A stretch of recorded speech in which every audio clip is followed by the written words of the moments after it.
Sir मैं ये जानना चाहता हूँ कि आप तीनों ने हमारे शो पे आने में इतना टाइम कैसे लगा दिया? आपको हमारे शो का पता नहीं था या आपको ऑटो नहीं मिल रहा था तीनों को साथ में? Sharing auto. ऑटो तो आज में नहीं मिल रहा था, मैं गाड़ी में लेके आया हूँ। वो बात अलग है कि रास्ते में 3-4 बार धक्के मारने पड़े गाड़ी इनको। वो दूसरी बात है। बट एक बात अर्चना जी, बड़े ही मजे की बात है जब मुझे मैसेज मिला कि ऐसे शो में असरानी जी, टिंकू जी और पेंटल साहब आ रहे हैं, तो आप आना चाहेंगे? हाँ। मैं कि सबसे पहले मैं ये दुनिया को इत्तला दे दूं कि जो ये 3 मस्केटियर्स बैठे हैं, हाँ। हम लोग इंस्टीट्यूट के हैं, FTII के तीनों। हमारे फिल्म इंस्टीट्यूट के अंदर आज तक ये चल रहा है, हाँ। चाहे सालों साल हो गए हमको वहां से अपना डिप्लोमा लिए हुए, कि अभी भी अगर असरानी जी मुझे बोले जूनियर शक्ति कपूर कम यार, मैं ऐसे भागते भागता जाऊंगा। Yes sir. Stand up, relax, okay, go to hell, go to hell. लेकिन मेरा सफर एक खलनायक से विलन, आज भी विलन के रोल कर रहा हूं, लेकिन कॉमेडी शुरू की। जब कॉमेडी की मैंने पहली फिल्म की, वो पेंटल साहब थे, उसमें सत्य पे सत्ता थी। वाह, बड़ी बड़ी प्यारी, बहुत अच्छी फिल्म थी। और जब मुझे राज सिप्पी ने बोला कि आप कॉमेडी का रोल करेंगे, तो मैंने कहा यार अच्छा वाला ये विलन का रोल का धंधा चल रहा है, क्यों कॉमेडियन बना रहे हो यार? बोले नहीं, ये 7 हीरो हैं। और जब स्क्रिप्ट सुनी क्या, कादर खान साहब ने कैसेट सबको बांट दिए। अच्छा। सबके रोल उसमें थे, मतलब डायलॉग। अच्छा जी। उसके बाद एक फिल्म आई मवाली, तो पहला शॉट था कादर खान साहब मुझे चांटा मारते हैं धाड़ में नीचे। सेकंड शॉट अरुणा रानी, वो चांटा मारती है, मैं नीचे। फिर तीसरा, जैसे मैं नीचे हूँ तो वो जीतू साहब कूले पे मेरे लात पड़ती है, मैं फिर नीचे। मैं कहा मेरा करियर खत्म। मैंने कहा इन लोगों ने मेरे जिस्म का कोई भी इलाका नहीं छोड़ा जहां पे मुझे मार नहीं पड़ी हो। कादर खान साहब के पास मैं गया, सर मैं आपके चरणों को हाथ लगाता हूँ, मेरी शाम की टिकट करा दो। मुझे ये फिल्म नहीं करनी है, मेरा करियर खत्म हो जाएगा, अभी तो मेरी शादी भी नहीं हुई है। कहता हूँ हमको पता क्या क्या करता है तू। फिर ये अपना वीरू देवगन साहब फाइट मास्टर थे, उन्होंने मुझे कोने में ले गए और मेरे कान में बोला, तक शक्ति पंजाबी में बोला, मैं पिक्चर देखी है, अगर तू रोल करेगा ना, तू अगर चंड खानी है तो खा, लत खानी है तो खा। मैं कहा खाना भी मिलेगा, वो भी खा। तू खा और बेशर्मा वाकन खा।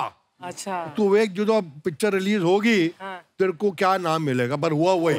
अच्छा। क्या बात। मवाली जब हिट हुई, मेजर हिट हुई। अच्छा सरानी साहब, आपने इतने मजेदार किरदार किए हैं जी, और ज्यादातर कॉमेडी रोल्स किए हैं, आप इतने हैंडसम हैं। अब शुरू से He's very surprised. तो आप शुरू से ही कॉमेडियन ही बनना चाहते थे, या मन में कभी ये भी था कि मैं रेखा के साथ या जीनत मान के साथ हीरो भी आऊं? ऐसा कोशिश तो बहुत की।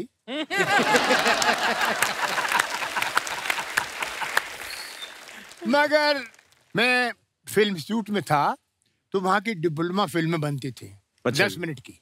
तो मैंने 3 फिल्में लेके मैं बॉम्बे आ गया, वो डब्बों में आती थी। अच्छा जी। तो मैंने छोटा सा शो रखा। अच्छा जी। तो उसमें आ गए LV Prasad director producer, BR Chopra, Pramod Chakravarti और एक साहब यश चोपड़ा वगैरह सब थे। अच्छा जी। मेरी तीनों फिल्म देख के बाकी सब तो उठ गए, एक आदमी बैठा रहा। अच्छा जी। LV प्रसाद। अच्छा। अच्छा। साउथ के प्रोड्यूसर डायरेक्टर, बहुत बड़े। बाद में बहुत उनका मैंने फिल्म में काम किया। तो मैं देखता रहा कि ये मुझे काम जरूर देगा, बेचारा अकेला बैठा हुआ है।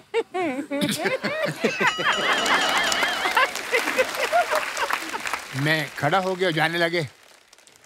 बोले भाई क्या रोल दे आपको, कुछ समझ में नहीं आता।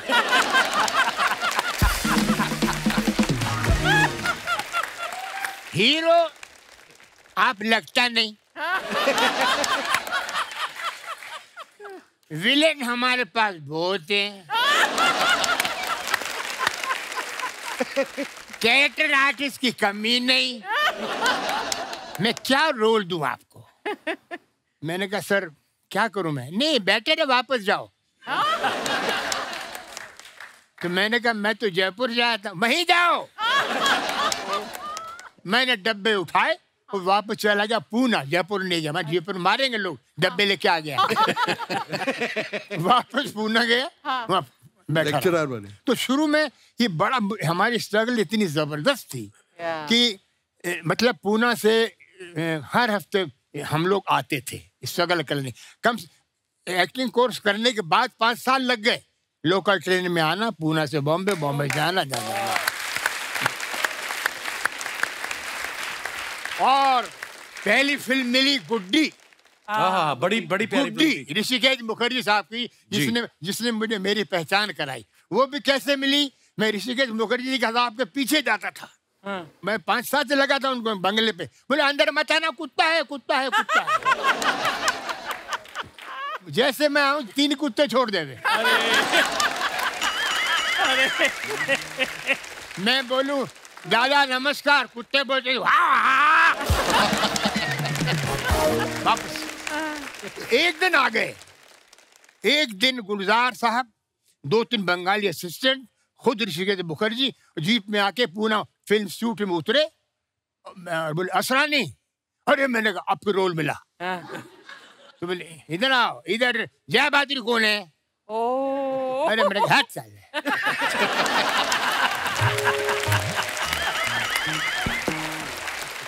जय बहादुर कौन है? मेरी माँ है। ऐसा लगा बोलूं, बोला नहीं। ये अभी सोच के चेंज किया। मैं आपको 1 मिनट खत्म नहीं हुआ रे। ये परसों तक चुप नहीं होगा। मुझे कपिल बोलते थे कि शक्ति तू चुप नहीं होता। आज मेरा बाप सामने। नहीं तो मुझे बोला जय बहादुरी कहाँ पर है कि देखा है? मैंने कहा हाँ सर वो तो है स्टूडेंट है। वो कैंटीन में चाय पी रही थी। मैं गया उनके पास। मैंने कहा ऋषिकेश मुखर्जी मिलना चाह रहे हैं। हाथ से प्याला टूट गया चाय का। ऋषि काकू। और वो आ गई। तो उन्हें अच्छा ये है। देखा उनको चाहिए था गुड्डी में लड़की। तो मैंने इनके असिस्टेंट से पूछा कि यार ये तो इनको ले लेंगे, मेरा कुछ है क्या? बोले नहीं हम कुछ बोल नहीं सकते, ये बड़ा खतरनाक आदमी है ऋषिकेश मुखर्जी। अगर जरा भी कहानी बता दी मारेगा।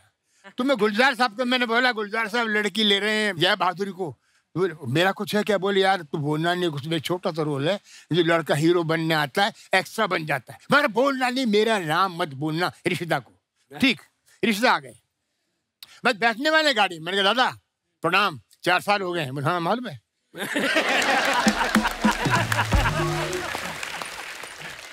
ये लड़की कैसा है, डांस वांस करता है? मेरे कहा बहुत करता। मैंने कहा मैं भी कर सकता हूँ। तो चांस तो दे यार। नहीं अभी तो हम देखो, हम चिट्ठी लिखेगा। अगर हमको इनका स्क्रीन टेस्ट हो, जब चिट्ठी इधर आएगा तो तुम आके हमको मिलना। मैंने ठीक है जी। अब साहब कब आएगी चिट्ठी क्या मालूम। तो मैंने कहा दादा एक लड़का गांव से आज कौन बोला तुमको? वो हीरो बनने आज किले साचरे जा मेरे। हम तो गुलजार में नहीं, तुम साचरे की बोल से तुमने खाया से गाड़ी में बैठ के चले गए और चिट्ठी आई। मैं चिट्ठी से पहले मैं पहुंच गया। तुम क्यों तुम कैसे आ गया? एनीवे साहब वो 2-3 सीन किए मैंने। गुड्डी फिल्म सुपरहिट हो गई। जय बहादुर सुपरस्टार बन गई और मुझे 8 फिल्में मिल गई गुड्डी के बाद। वाह वाह वाह क्या बात। जैसे टीकू सर और शक्ति सर का ना बिल्कुल आंकड़ा उल्टा है। जैसे शक्ति सर हैं, इन्होंने जितने खतरनाक रोल किए ना, मैंने सुना है कि बैंक में अपने पैसे भी जमा कराने जाते थे ना, तो वो कैशियर अलार्म बजा देता था पुलिस को कि शायद डाकू आ गए। टीकू सर का उल्टा है। ये इतने क्यूट लगते ना कि इनकी बैंक की कोई EMI लेट भी हो जाए ना तो बैंक वाले कहते कोई नहीं आ जाएंगे, क्या जाएंगे। इतने क्यूट है टीकू सर। टीकू सर आपकी क्यूटनेस का कभी आपने फायदा उठाया? मैं एक बार नो एंट्री से जा रहा था, पुलिस वाले ने मुझे पकड़ा। बीवी अच्छा भी साथ में थी। और कौन साथ में था? हाँ बीवी साथ में। किसकी? मेरी। यार ये आदमी बदनाम कर देगा मुझे। अपनी बातें मुझ पर थोप रहा है।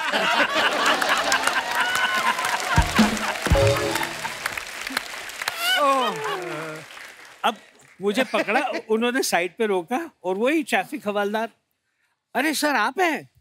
बोले हाँ मैं हूँ, क्या चाय पानी लेंगे?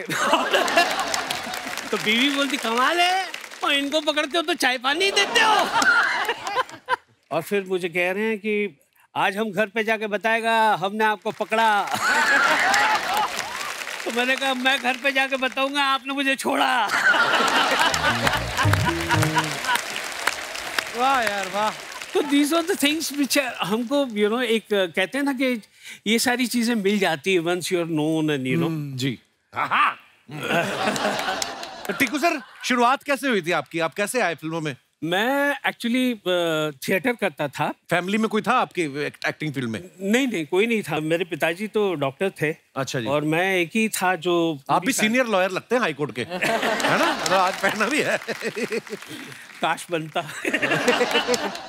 फिर एक प्ले हमारा देखने आए थे, ये जो है जिंदगी के हमारे डायरेक्टर। तो उन्होंने देखा, बोला छोटा सा रोल है, करेगा? मैंने कहा ये जो है जिंदगी में कौन नहीं करेगा। कुंदन शाह साहब थे। अच्छा। तो हम गए तो लाइन में बस ये क्या हो रहा है लिखा हुआ था 5-6 बार। बोले ये बोलना है? बोले हाँ, जब भी तेरे को बीच में ऐसे दिल लग करे ना तो बोल देना ये क्या हो रहा है। बस बोलो ओके ठीक है बोल देता हूँ। और पता नहीं किस तरह से बोल दिया या क्या जोर लगाया मैंने। So famous that line became. It became a His famous line. identification actually. ये क्या हो रहा ये है? क्या हो रहा है? 50,000 तरीकों से बोला था तुमने, अलग अलग तरीकों से। ये क्या हो रहा है? मुझे अपना टैलेंट दिखाना था। बस वहां से बस शुरुआत हो गई। Thank you.